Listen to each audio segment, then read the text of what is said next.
sejahtera bagi kita semua. Perkenalkan, nama saya Andre Tanjung dengan NPM B1A022191, mahasiswa mata kuliah Pembaruan Hukum Pidana yang diampu oleh Prof. Herlambang dan Ibu Ayu. Melalui video ini saya akan menjelaskan yang pertama, yaitu kenapa adanya rancangan KUHP.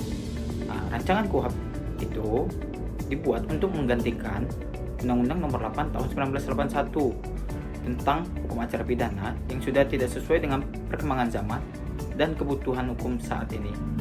KUHP lama tidak relevan dengan kemajuan teknologi informasi, sistem ketatanegaraan, dan dinamika hukum dalam masyarakat modern. Pembaruan diperlukan agar hukum acara pidana dapat berjalan efektif, efisien dalam konteks modern. Karena perkembangan zaman dan waktu membawa banyak perubahan yang signifikan, bahkan dalam aspek kejahatan atau perbuatan manusia.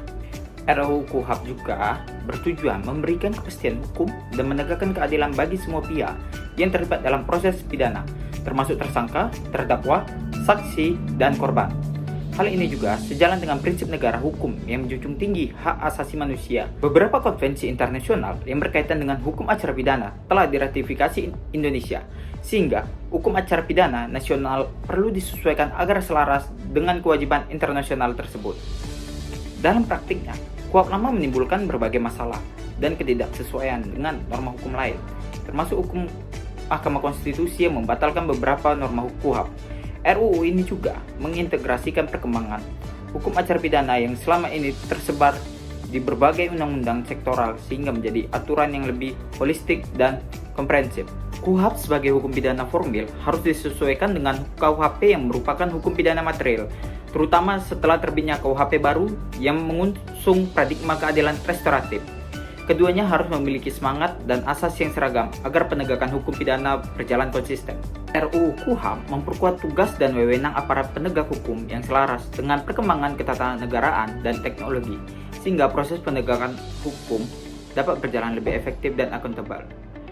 Proses pembahasan RUU KUHP juga menekankan pentingnya keterbukaan dan partisipasi masyarakat untuk memastikan regulasi yang dihasilkan sesuai dengan kebutuhan dan aspirasi masyarakat luas serta menjaga penghormatan terhadap HAM secara sistematis. Rancangan KUHP ini merupakan upaya pembaharuan hukum acara pidana yang empiris, logis, dan relevan dengan kondisi sosial hukum saat ini, serta berdasarkan teori hukum yang mengedepankan kepastian hukum, keadilan, dan perlindungan HAM dalam rangka negara hukum yang demokratis. Dengan demikian, RUU KUHP diharapkan dapat menjadi landasan hukum yang kuat dan responsif terhadap dinamika penegakan hukum pidana di Indonesia. Yang kedua, saya akan membahas terkait isi dari makalah kelompok saya yang membandingkan Undang-Undang Nomor 8 Tahun 1981 dengan rancangan KUHP dalam hal persidangan. Hukum acara pidana berperan penting dalam memastikan proses penegakan hukum yang adil dan tertib. Namun, KUHP lama yang berlaku sejak tahun 1981 dianggap tidak lagi relevan dengan perkembangan teknologi, dinamika sosial, dan prinsip-prinsip HAM. Oleh karena itu, rancangan KUHP disusun untuk menghadirkan prosedur peradilan pidana yang lebih modern. Tujuan utama pembahasan dalam makalah ini adalah membandingkan ketentuan dalam KUHP lama dengan RUU KUHP secara kritis dan menyeluruh. Yang pertama, pemanggilan dan dakwaan. RUU KUHP memperkenalkan pemanggilan melalui media elektronik dan memperkuat hak terdakwa untuk mendapat salinan dakwaan secara jelas. Yang kedua itu ada sengketa wewenang pengadili. Jika KUHP lama bersifat hierarkis dan formal, RUU KUHP memberi ruang partisipasi dan pendekatan desentralistik.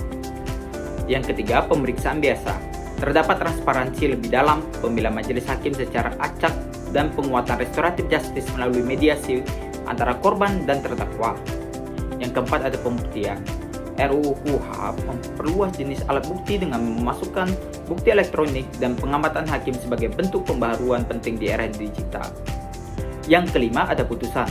RUU KUHP memperkenalkan reserly pardon, yaitu diskresi hakim untuk tidak menjatuhkan pidana meskipun terdakwa terbukti bersalah atas dasar kemanusiaan. Yang keenam pemeriksaan singkat dan tindak pidana ringan.